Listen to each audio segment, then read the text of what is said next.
by the sea, by the beautiful sea. Hi, I'm your host, Harry Orgovan, how happy and welcome to another episode of Our Lives, Our Future.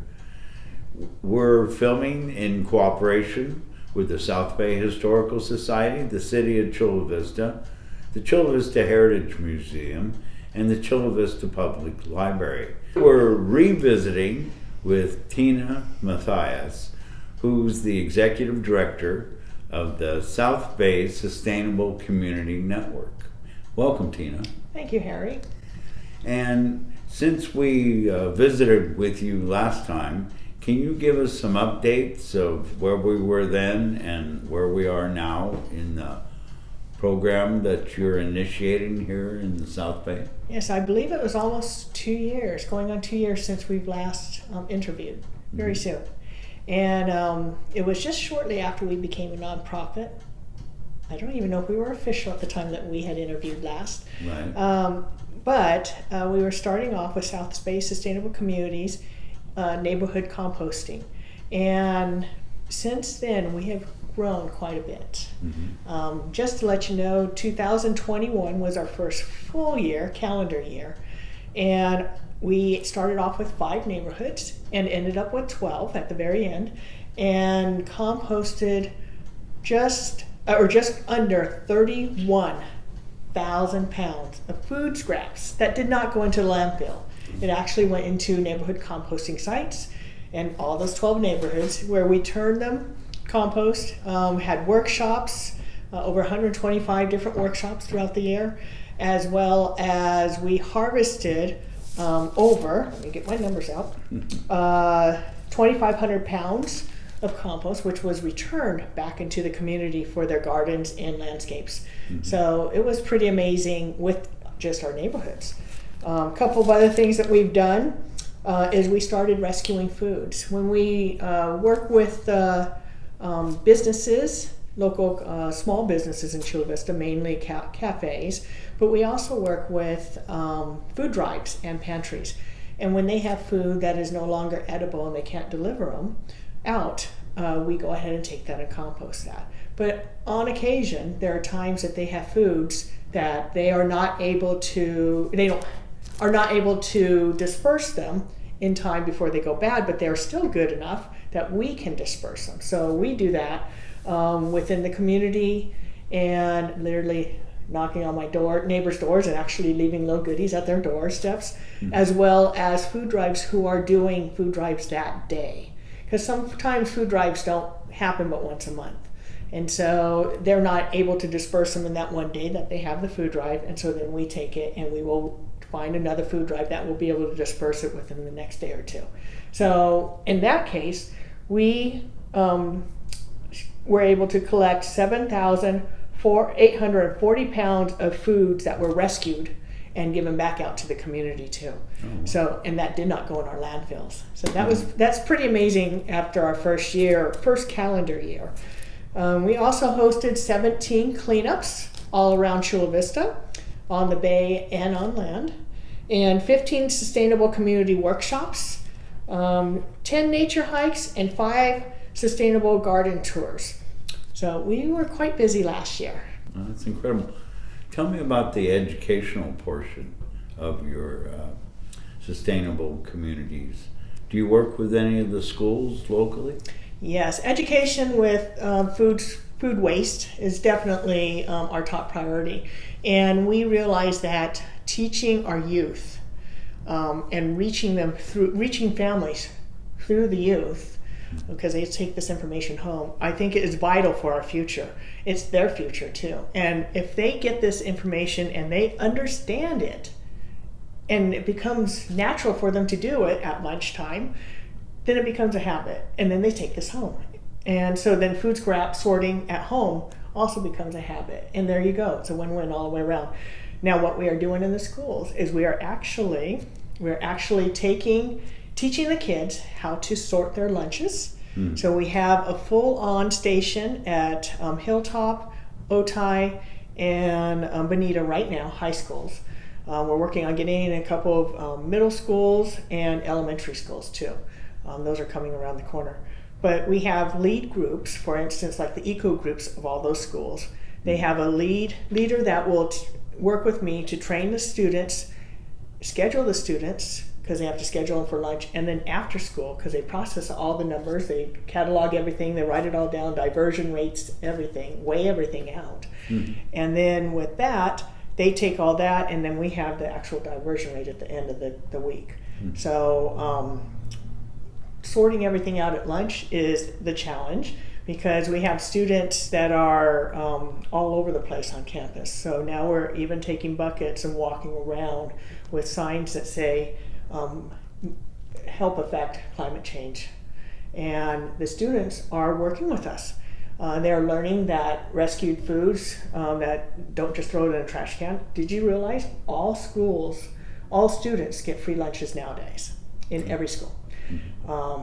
And so with these lunches, they're required to have a piece of fruit. And as much as I would love a piece of fruit, carrot, celery, something, vegetable or fruit, and I would love all these students to eat all those fruits, but any parent knows that's not going to be the case. Yeah. So what we are doing is that literally the kids would go and pick up a fruit and throw it in the trash. We're standing by those trash cans now and talking with the kids as they're in line, letting them know that if you aren't going to eat your food, we will rescue it and take it to someone who would be able to. And sure enough, we're getting apples and oranges. And there are a lot of kids that will actually eat the fruit, especially the oranges, and they have the peelings from it or the apple cores from it, and they will take it to our station, our table station, where they're able to put it in organic so that we can compost it at the end of the week. So the kids are learning that their food is valuable, has more valuable. And we are also teaching them and thanking them when they are eating it.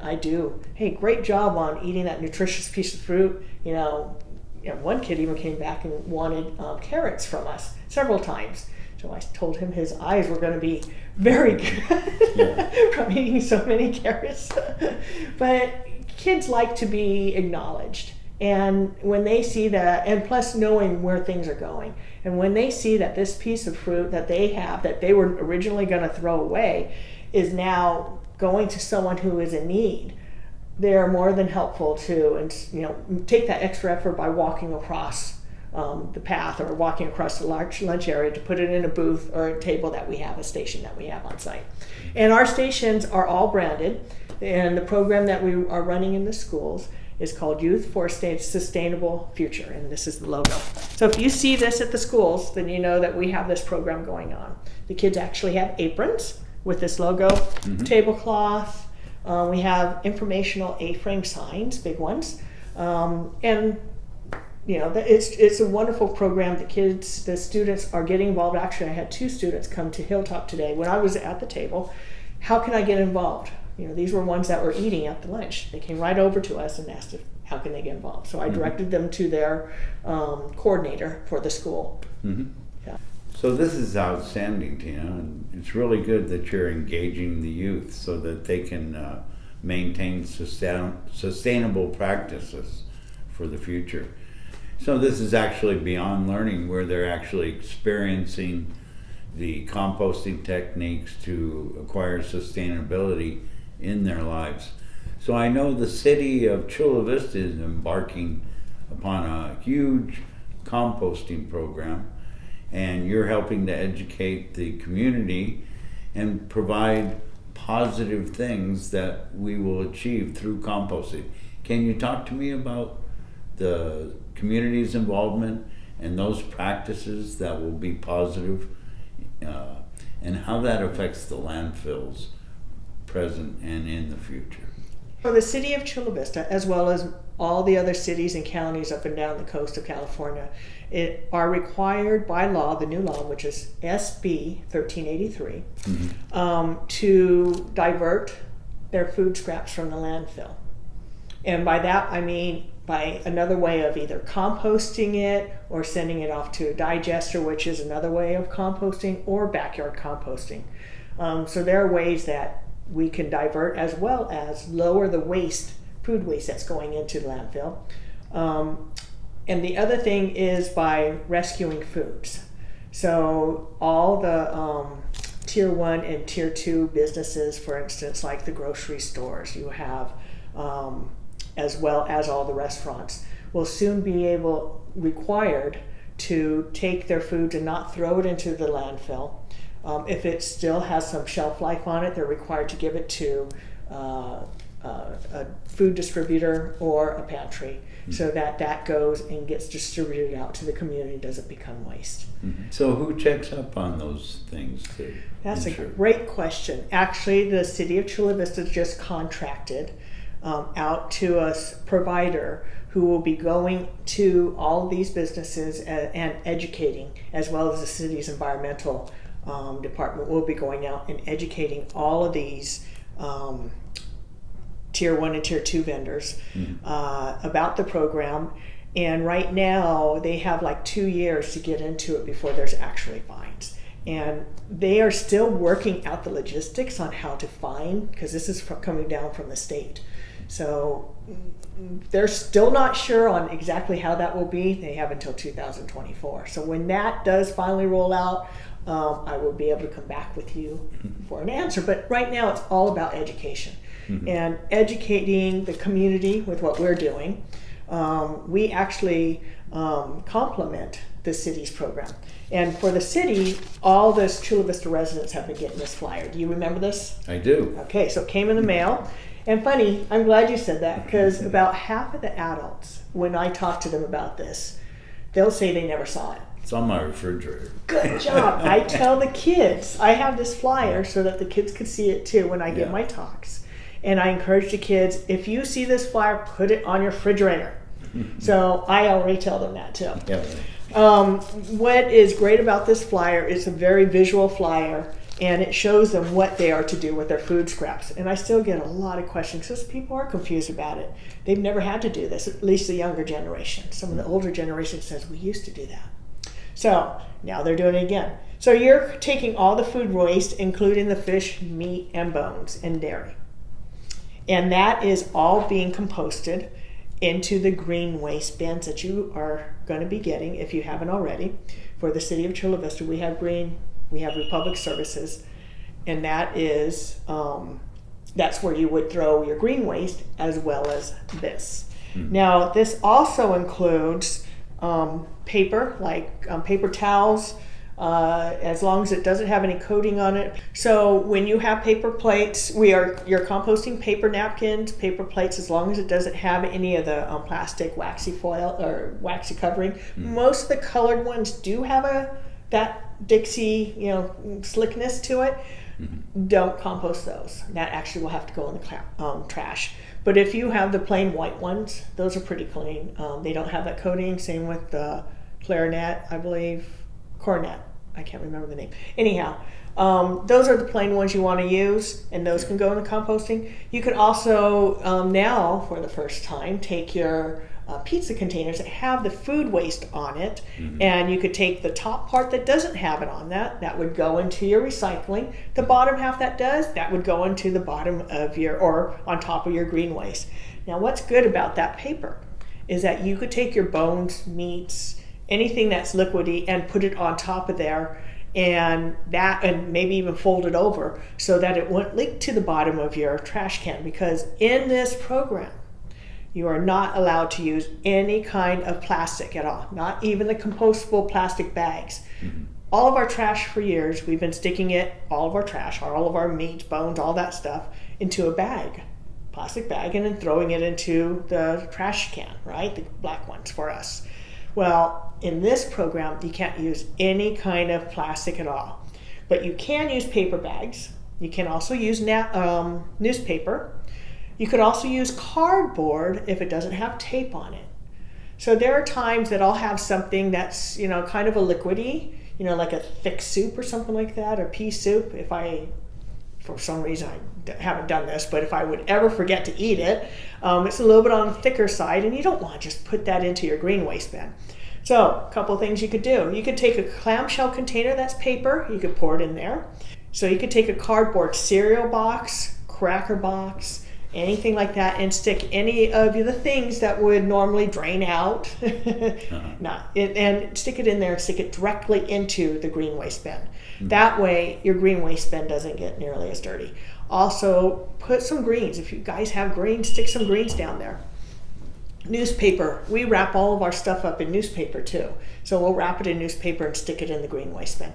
So those are some of the ideas that you could do. Tea bags are good too. Coffee filters. Coffee can go in this too. So there's a lot that can go in the green waste bin. And you want to put those items in the green waste bin the day that you're taking out your trash or the night before, especially during the summer when it's hot. If you put that in the green waste bin at the beginning of the week and your pickup is on Friday, your stuff's going to stink because you can't wrap it up in plastic. Yeah. So this is where we complement the service that the city is offering. South Bay Sustainable Communities, we collect only the organics. And we encourage you guys to do all this.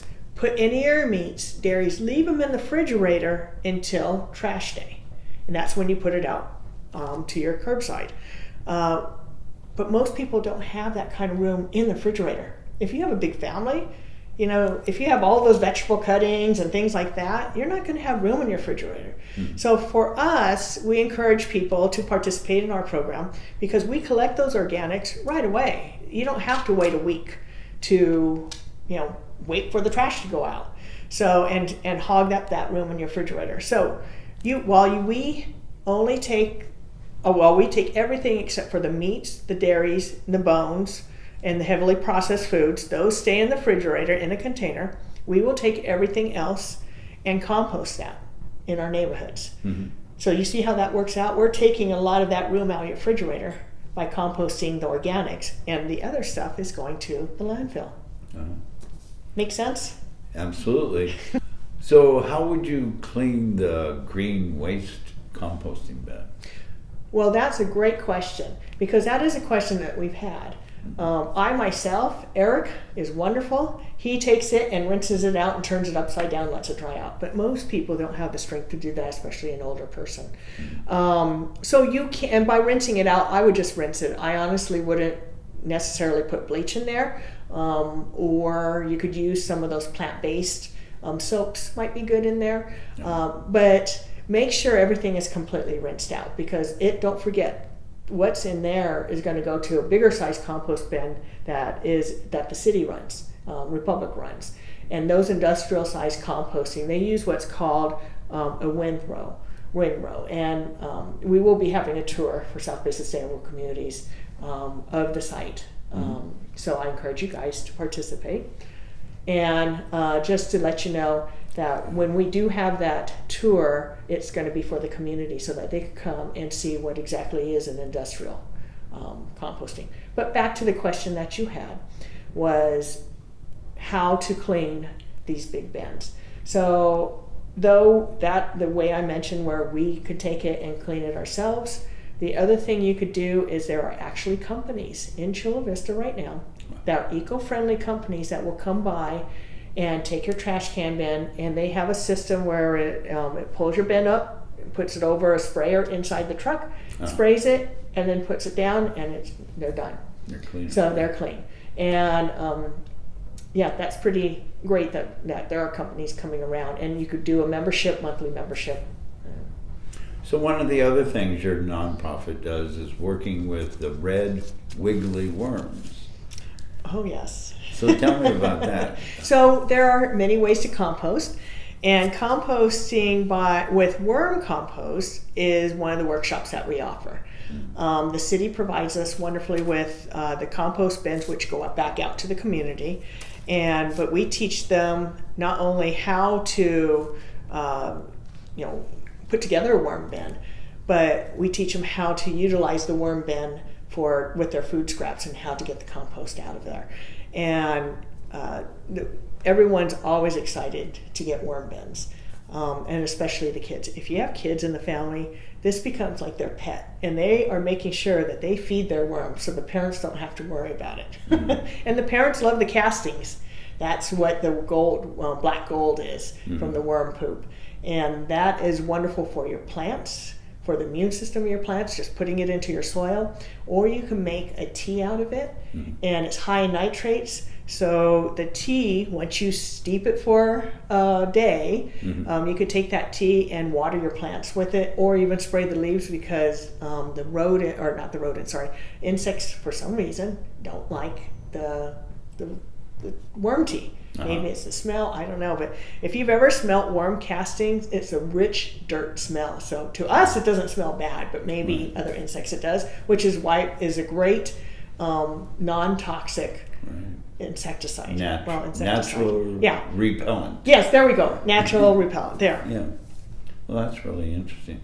So we've talked about you're trying to maintain sustainability in our communities. One of our biggest problems in our landfills and out and about in our bays and oceans and the land is plastics. So I understand, like, you've taken some tours to some places in Northern California, and in hopes of establishing a better recyclable program with our plastics, and we may utilize new industries in the future that could possibly even create fuel from our plastics, and types of what would you call them, little creatures or decomposers that can actually go in and eat these little bits of plastic that we find in our environment, in everyone's digestive systems throughout the world. So the microplastics is definitely a problem. It's funny, I was just listening to a report from NPR, and they actually had an investigative news podcast, that's what I meant to say. And they talked about how plastics was developed in the 70s, especially in the 70s. Maybe it developed a little bit sooner, but they really did a push for plastics in the 70s. And that was when recycling came out.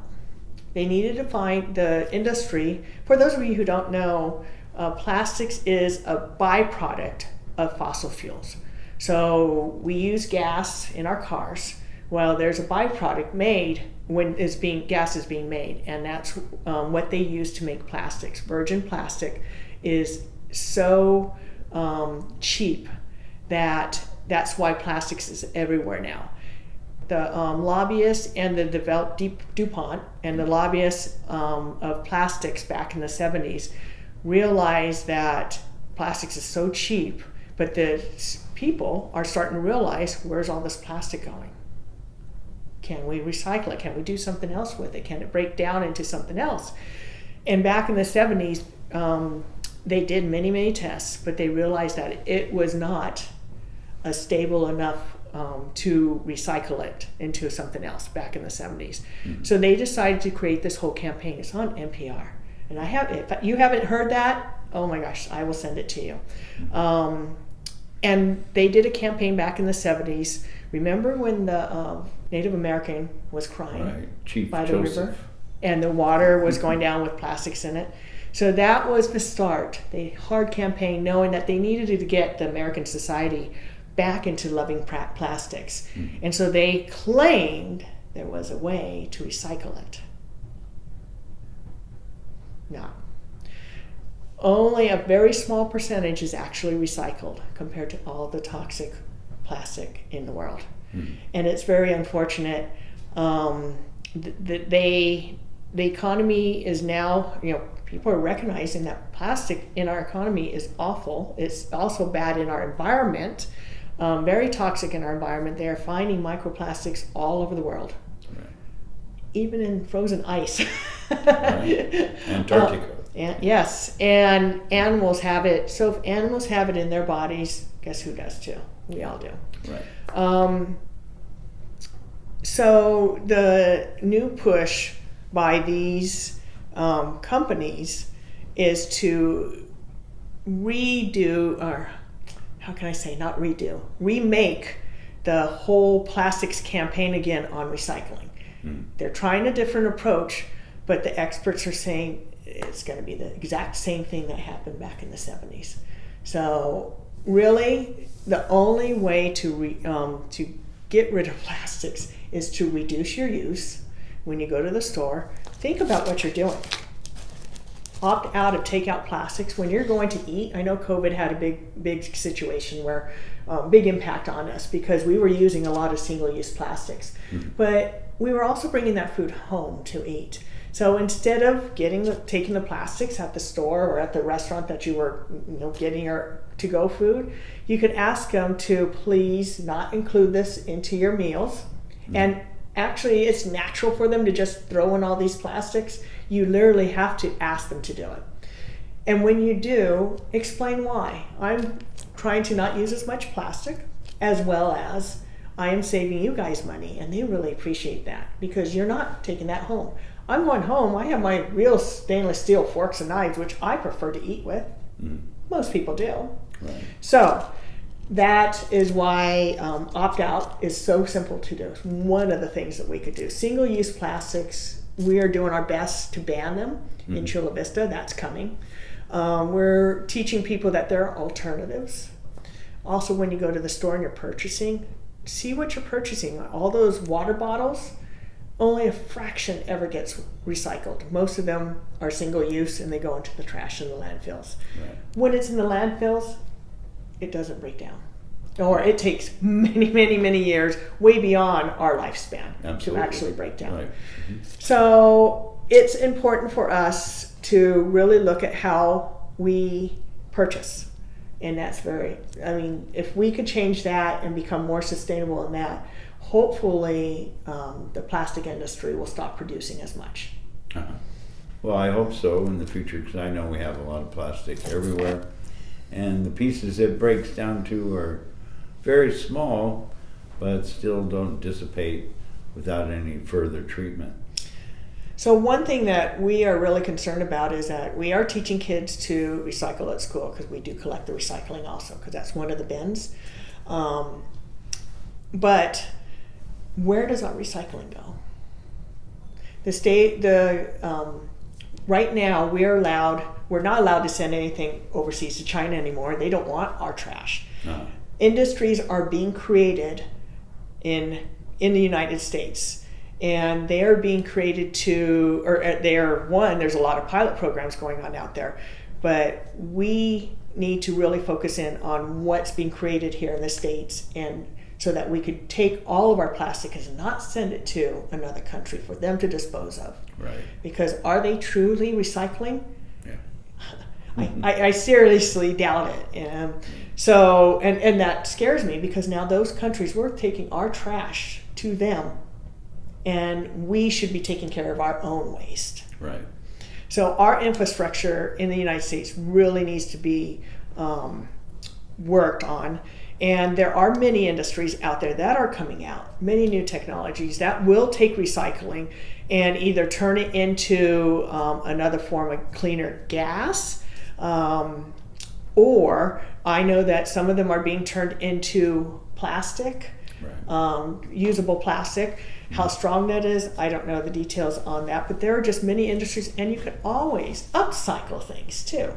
So you can turn things that we would normally throw away into planter boxes, into, decorations, into a lot of second use things. So you just have to be creative. Okay. Well, that's really great to hear. And can you tell us anything that you want to leave us with that for your nonprofit company, and what you hope for the future, and what you'd like to see the community come together to reach new heights of sustainability? Well, I would love there to be more communities joining our program. We just had one last week, so we're up to 13 communities, and another one's coming next week. So, and more communities are out there, gives people the opportunity to throw their food scraps into these community composting sites. And if we do that, you think about it, we only had 12 communities by the end of the year compost 31,000 pounds. Right. Can you imagine if we got the whole city involved and making compost naturally? Right. And you got to remember that when we do our compost turnings and workshops, we are going through and pulling off all the labels. And if there happens to be any plastic in there, we remove any of the plastic. So we're really quality control on our compost. I'm hoping that the big industrial ones are doing the same thing, but I know they don't have the manpower to do it. Right. So, but it starts at home with education, making sure that when people are putting things into the green waste bins, that they are not throwing any plastics, trying to remove as much labels as possible. That will help the contamination rate at the landfill. Mm-hmm. So my goal is to expand as much as we can, get the education out there from all grade levels, because teaching the kids is our future. And when they know how valuable their environment is, by going out and doing a cleanup, by going out and doing a hike where we're talking about native plants, mm-hmm. And also talking about our birds, or walking around teaching them about nature. Mm-hmm. When kids participate in all of these activities, they learn to appreciate more. And with that comes the responsibility of wanting to take care of their future. Sure. Tina, we really appreciate what your organization, the South Bay Sustainable Communities Network, is doing within the community, building up their knowledge and their understanding how they can make a difference in the future and the present as we're going forward. And I want to thank you for that, and I want to know if you have anything you want to add. It's not just what you're teaching the youth, but you're teaching the whole community at large. And thank you for that, Tina, being the executive director and leading the way and showing us the path to a more sustainable community. Would you like to say any words before we close everything? Well, thank you, Harry. Yes, our community is amazing. Mm-hmm. They understand the challenges that they have coming, and they're taking it and running with it. So they know that we have to make changes. We have a limited time, mm-hmm. before it becomes irreversible. Right. And even though our government is very slow at change, the community is stepping up. So right.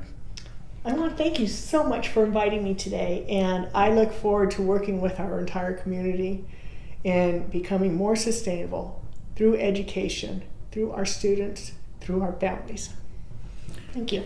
Thank you, Tina, and I can tell you're really involved and emotionally dedicated and passionate in what we're doing here today and talking about.